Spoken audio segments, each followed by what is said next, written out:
Наш гостин во ова интервју на Инфокомпас е прилепскиот адвокат Жаре Стевановски. Господин Стевановски, добре дојдовте во ова најново издание на оваа емисија. Добре ве најдов. Ви благодарам на поканата и ви посакувам успех во работењето. Ви благодариме и ние. Стевановски, станавте познат по тоа што бевте еден од лидерите и предводниците на шарената револуција во Прилеп. 4 години откако се смени власта на ВМРО ДПМНЕ, во чие што, ајде така да кажем, уривање голем придонес имаше и шарената револуција, како ги гледате работите? Дали сметате дека се смени нешто во општеството и дека се исполнија оние барања кои што ги имавте пред 4 години? Видете, според мене, ако до пред 4 години власта ја нарекувавме режим, жал ми е што после 4 години од шарената револуција, од промена на тој режим, денес не можам ни да кажам дека имаме систем кој ги задоволува основните функционални потреби пред се за граѓаните, а потоа и за нормално раководење со една држава како нашата. Сметам дека требаше во изминатите 4 години, барем тоа беше очекување на народот, да се променат многу нешта. Пред се предводник требаше биде правосудниот систем, кој требаше да спроведи брза, ефикасна и неселективна правда спрема предходните предводници на така наречениот режим, кој го уривавме преку шарената револуција, преку бомбите, тогашната опозиција, сегашната власт, кај народот пробуди чувства со кои што не смееше да се игра изминатите 4 години, а тоа е да не ги разочара очекувањата кои ги има во поглед на задоволување на правдата пред се, а потоа и воспоставување на некој нормален систем кој би бил поднослив за граѓаните. За жал тоа не се случи. Зошто? Што е тоа што ги разочара граѓаните најмногу? Она што го очекува 30 години е таа така наречена промена, да дојде живот за сите и правда за сите. Видете, очигледно кај нас ние сме навикнати да гледаме како животот доаѓа и си оди, првин за едната гарнитура, потоа за другата, мислам на власт, опозиција, како двете најголеми политички партии кај нас, ВМРО, ДПМНЕ и СДСМ. За жал, тоа е нешто што можеме да го очекуваме ако припаѓаме на едната или на другата опција, додека сме ние власт или додека да дојдеме на власт. Изминативе години, посебно 4 години, сведоци сме на селективна правда. Сведоци сме на афери како рекет, еве сега последно фалсификување на патни исправи, вмешаност на високи функционери, објавување на тендери каде функционерите си ги продаваат собствените изуми преку јавните набавки, злоупотреби и искористување на функциите. Буквално, мислам дека како и предходната, така и оваа власт, ако не во исто обем, тоаш во помал обем, не е ништо подобра од се до сега што го имаме видено на политичката сцена. Сметате дека според ова што кажувате дека најмногу во државата потврли судскиот систем, обвинителството, специјалното јавно обвинителство како една институција, видоме што се случи и со него и сето тоа како заврши. Видете, правосудниот систем е столб на секоја држава, па така би требало да биде и кај нашата.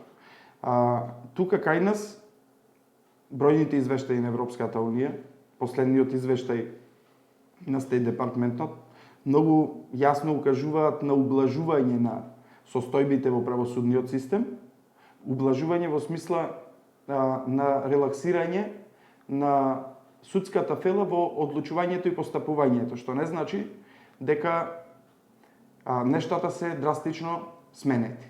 Ако во 4 години на такви процесуирани постапки кои ги спроведе, чии истраги ги спроведе специјалното јавно обвинителство, на такви аргументирани докази, правосудниот систем не можеше во 4 години да донеси и да експедитира брза и ефикасна правда, сегашните пресуди кои ги гледаме практично се представуваат циркус за народ. Меѓу себе се селектираат крупните риби на политичката сцена, кои треба да бидат елиминирани или воскреснати и ништо повеќе од тоа, за жал. Како да престане таа спрега? Судство, власт, која што е таа коалиција си функционира 3 децении. Очигледно, ние сме толку мала и незначајна држава за светот, што очигледно светот нас не остава да работиме како ние сакаме и како ние волја.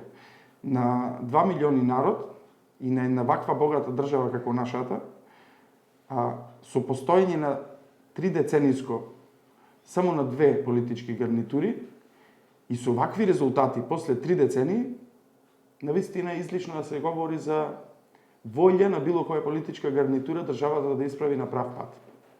Во било која смисла, па било тоа и по однос на правосуден систем, економија, по однос на социјала и ред други права кои граѓаниве ги очекуваат од врвот на раководствата со државата да им ги пружат. Од вашата секојдневна пракса, бидејќи сте адвокат и сте токму во оваа фела за која што разговараме, како може да дојде до реформа на целиот овој судски систем? Видете, реформирањето на судството не е нити едноставен, нити пак сложен процес, али во секој случај во изминатите 3 години имавме можност пред се преку ангажман на целокупната правосудна фела, јавното обвинителство, судството, адвокатурата, да се многу поефикасно и поекспедитивно да се алармираат критичните точки. Во кои јавни обвинителства постои корумпираност, кај кој од јавните обвинители, во кој дел од судската фела постојат критични точки, да се елиминираат во соодветни постапки пред Содскиот совет, пред Советот на јавни обвинители. За жал, изминативе 3-4 години, сега е најсвеж пример околу разрешувањето на неколку судии, кои очигледно предходно потекнува од нечие тефтерче, така да очигледно правосудството и јавното обвинителство само ја променија кожата и продолжија да функционираат. Тефтерчињата останаа? Па најверојатно се останати, пошто не гледаме никаков исход од предходниот режим до сегашниот правосуден систем кој би требало да функционира, очигледно не гледаме некој ефект. Кога станува збор за судскиот систем и тие протести кои што се одржува на шарената револуција, вие бевте авторот на еден познат слоган кој што го пишувавте со боја на улиците, по прилепски че си лежите. Според вас кој и зошто требаше да си лежи и дали некој си лежи? Видете, пред отпочнување на шарената револуција, Прилеп беше еден од првите градови каде што експериментално се отпочна со еден протест кој покажа масовна посетеност и потоа прерасна во секојдневни протести. Иако тогашната опозиција и јас како член на тогашната опозиција, сегашната власт, направивме напор да биде вклучена и огранокот на општинската организација на СДСМ тука, сепак првиот протест кој се одржа во Прилеп беше практично непартиски. Го организиравме сами неколку ентузијасти, се со цел да видиме каква ќе биде посетеноста и реакцијата на народот на сето тоа што се случуваше тогаш, како објавување на бомби, протести во главниот град.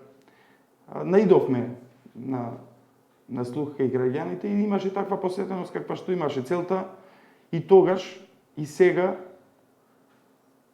спрема приврзаниците, вистинските приврзаници на шарената револуција остана иста. За жал, многу кои чекореја покрај нас, сега ги гледаме на функции, ги заборавија сите идеали заради кои што се чекореше тогаш.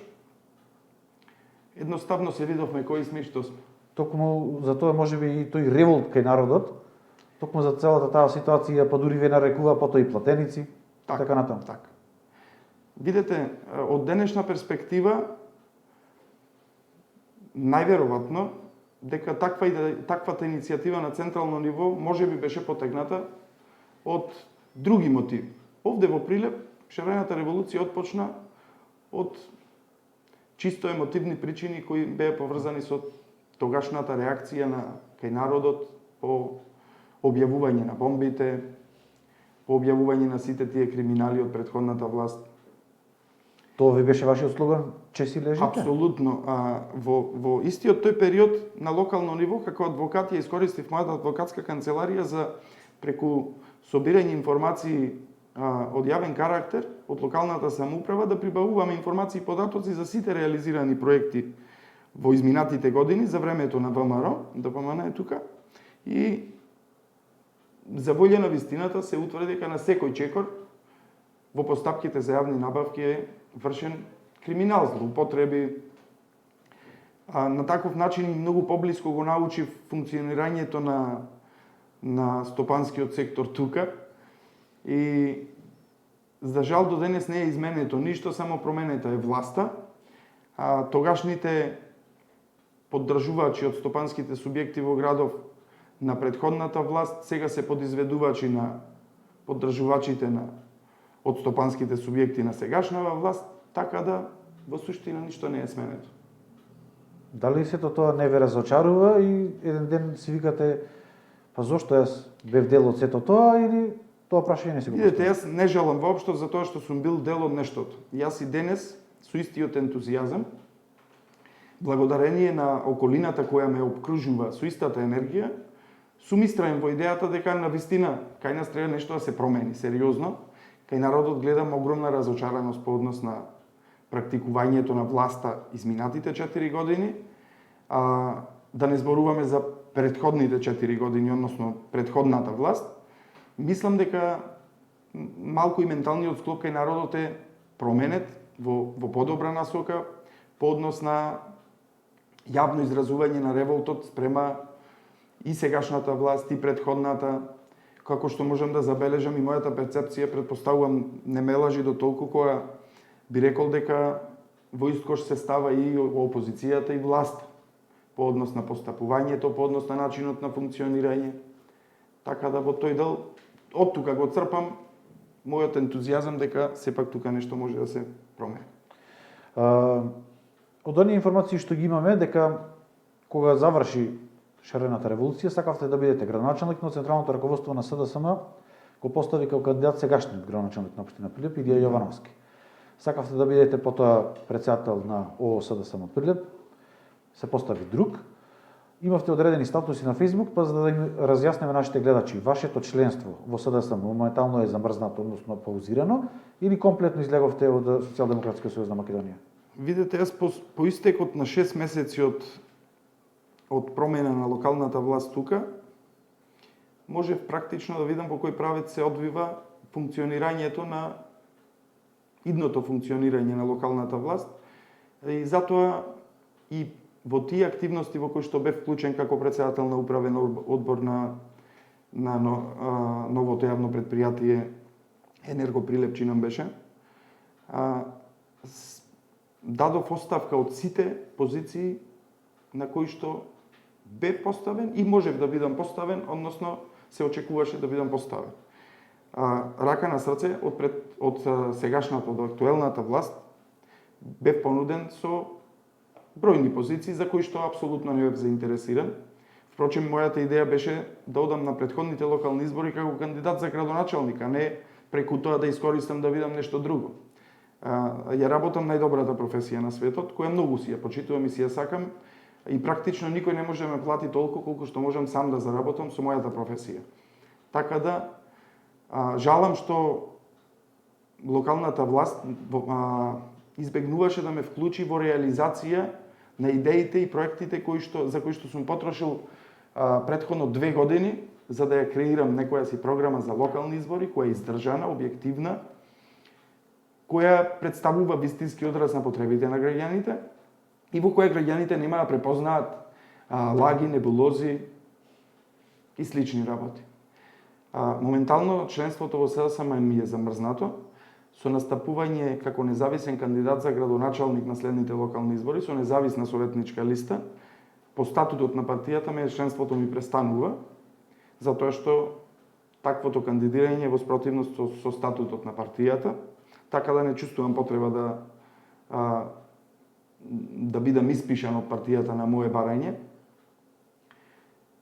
Не знам што друго во тој дел би кажал, освен дека жалам што потрошивме 4 години, скапоцени 4 години, на ваков начин, со реализација на ваков процент од ветеното. Мислам дека е срамота после 12 години опозиција да бидиш ваква власт. Најавивте кандидатура за независен кандидат за градоначалник, која што треба да се случи сега на изборите во октомври за локалните. Со каква програма ќе настапите? Дали веќе ви е напишана или е дело таа што спомнавте дека ја подготвувате 2 и повеќе? Видете, со жалење морам да кажам дека нема многу да има потреба да изменувам од претходно подготвената програма по однос на идејни решенија за проекти на локално ниво, затоа што во изминативе 4 години реализацијата на ветената програма според мене е на минимум од ветеното. Исто така морам да потенцирам дека мислам дека и народот крајно време е да започне да гледа дека од ветено до сторено има многу. Овде кај нас можеби ни е насушно потребно да слушниме дека ќе се направи нешто повеќе од тоа што очекуваме. Но мислам дека крајно време на народот да му се понуди нешто реално. Впрочем, тоа ни го покажаа неколку градоначалници во Република Македонија како тоа се прави. Би ги споменал во тој дел Куманово и Кавадарци, секоја чест за градоначалниците. Беа објективни, ветија онолку колку што мислеа дека можат да исполнат и во скоро пола мандат ја реализираа целосно програмата која ветија пред граѓаните. Мислам дека на таков начин само треба да се настапува пред граѓаните. Очигледно кај нас атмосферата помеѓу политичките субјекти, власт, опозиција на локално ниво е се уште истата како во времето кога СДСМ беше опозиција. Во таа смисла, затоа реков, срамота е после 12 години да бидеш ваква власт, но и срамота е на ваква власт да бидеш ваква опозиција. Што е тоа што му недостасува на Прилеп? Видете, живот, најмногу му недостасува живот. Во изминатите 4 години голем дел од јавните предпријатија требаше да покажат сосема поинаква функционалност во секој сегмент. Стопанствениците требаше да се анимираат на поинаков начин околу делењето на јавниот колач, а не само да се променат улогите од изведувачи во подизведувачи и обратно. Во тој дел мислам дека локалната самоуправа потврди, не дека нема промени од претходното работење, апсолутно има промени, но во секој случај не се апсолутно доволни за да ги исполнат и минималните очекувања и затоа мислам дека разочарувањето кај граѓаните е толкаво. Впрочем, ќе увидиме и на следните локални избори. Ги критикувате и ВМРО ДПМНЕ и СДСМ во нивното работење. Од кого Стевановски на наредните избори ќе ги очекува гласовите? Од неопределените или пак од она незадоволно членство и на едната и на другата партија? Видете, како адвокат функционирам 10 години, а и предходно сум добро познат и на Прилепската чаршија. Имам широк круг на пријатели и познаници и од едната партија и од другата партија. Никогаш и кај едните и кај другите не сум си дозволил да оставам впечаток како луд противник и неаргументиран борец. Во таа смисла, поддршката на следните локални избори очекувам пред се од честното и разочарано членство од Социјалдемократскиот сојуз, потоа и од членовите, честните членови на ВМРО ДПМНЕ, односно Општинскиот комитет, а потоа и од сите неопределени и млади луѓе кои сакаат и ја гледаат иднината токму во Прилеп. Впрочем, и јас сум од таа генерација која што го памети Прилеп во сосема поинакво светло. Паметиме кога населбите беа полни со живот, со деца, со смеја. Ние потрошивме само како пример би ја зел изминатава година и нешто со пандемијата, со ковид, кога бевме буквално сите затворени по дома, нашите јавни предпријатија тука го потрошија времето во ништо буквално, а толку многу простори имаат да ги разубават сите паркови површини, спортски објекти. Буквално имаа можност да направат нешто, барем визуелно, да ги задоволат потребите на граѓаните. Ни тоа не се направи. Луѓето се крајно некако разочарани во последно време, а тоа го покажува што на секои наредни избори излезеноста на граѓаните е се помала и се помала. Затоа можеби допринесува иселувањето, но и граѓаните наставно не сакаат, толку се разочарани што не излегуваат на избори со на тврдо гласачко тело на партиите. Така. На гледачите сигурно веќе им слушнато дека младите повеќе не заминуваат ради парите ради заработувачката и без парицата заминуваат од разочараност од системот. Реално јас како млад адвокат, а и еден број кој не е за занемарување од околу 50 адвокати во Прилеп, кои се млади исто како мене, се разочарани од правосудниот систем. Таквото разочарување може да се толерира со години, кога во еден момент навистина доаѓа преку глава и кој да е си вели подобро да си заминам надвор, барем би функционирал во нормален систем. И затоа сметам дека се должи покрај безработицата, безпарицата и разочараноста од системот е премногу голема, па и е причина плюс за младите да се заминуваат од овде. Дали сметаш дека може да се промени оној менталитет кај македонскиот народ кој што функционира веќе 30 години, да не се гласа за личност, него да се гласа за партија? Тој двопартиски систем ВМРО, ДПМН и СДСМ функционира 30 години. Луѓето не гласаат за личност, гласаат за партија. Видете, очигледно кога во 30 години на едните исти политички фактори не им текнало да го променат системот по однос на изборен закон и по однос на начинот на да го либерализираат пазарот во политиката, нема ни сега да се случи, а и да се случи, би било строго контролиран, така да пред се да разјасним, јас не сум да толку луд да мислам дека во Прилеп, како независен кандидат за градоначалник, можам да извојувам победа. Впрочем, јас сум позитивен по однос на тоа прашање, но во никој случај не сум убеден дека можам да издействувам победа покрај такви две гласачки машинери како што се ВМРО и СДСМ. Но интенцијата ми е, по примерот на соседни држави, интенцијата ми е преку мојата кандидатура да повлечам што е можно поголемо гласачко тело и во Советот на општина Прилеп да бидат избрани што е можно поголем број на советници. Имате и независна советничка листа. И независна советничка листа, а преку тие советници наредните 4 години граѓаните уште поблиску и уште појасно ќе се уверат во начинот на функционирање и практикување на локалната власт, без разлика кој би била идна локална власт во Прилеп. Дали, еве за крај од ова интервју, би прифатиле соработка или поддршка некоја политичка партија доколку имате исти идеи? Или сакате да оставите настрана? Кај нас одамна, најсвеж пример е сега, кога Заев и Мицковски седнаа на иста маса за да се договорат конечно да најдат некој заеднички јазик околу некое прашање, како последниот случај. Ние овде заборавивме да комуницираме како власт и опозиција на конструктивен начин. Ние не видовме, а народот тоа го очекува од нив, впрочем, без разлика дали ме избрале како локална власт, јас не треба да го губам времето во препукување, во осветување на претходното раководство, што впрочем и не се случува, но сепак добро е понекогаш на иста маса да седнат и власт и опозиција и било кој друг политички субјект, кога се работи за општиот интерес. На крајот на денот, една локална програма за локални избори би требало ги содржи во најголема мера барањата на граѓаните. Ако едната половина од граѓаните ја поддржуваат едната политичка опција, а другата половина победничката, тогаш објективно е да се очекува дека и дел од програмата која понудила опозицијата е кооперативно да се вклопи во дел од програмата на победничката партија. Кај нас таквите вредности мислам дека се уште се далеку и додека созрееме најверојатно пред сега нашиот менталитет како граѓани да го промениме, а после и да ги променуваме политичките елити за да размислуваат поинаку. Се уште сме далеку. Господин Стевановски, ви благодарам за издвоеното време и за овој разговор што за емисијата Инфорегион. Се надеваме сите дека конечно некако работите ќе се придвижат напред во Македонија и дека ќе се смени овој систем во кој што живееме и поради кој имаме една од најголемите стапки на иселување на младите луѓе.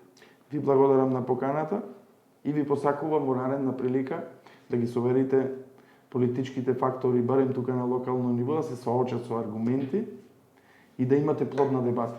Нормално тоа ќе се направи во некое наредно издание на емисијата Инфорегион. Мило ми. Драги гледачи, тоа беше разговорот со адвокатот Жаре Стевановски. Се гледаме во наредното издание.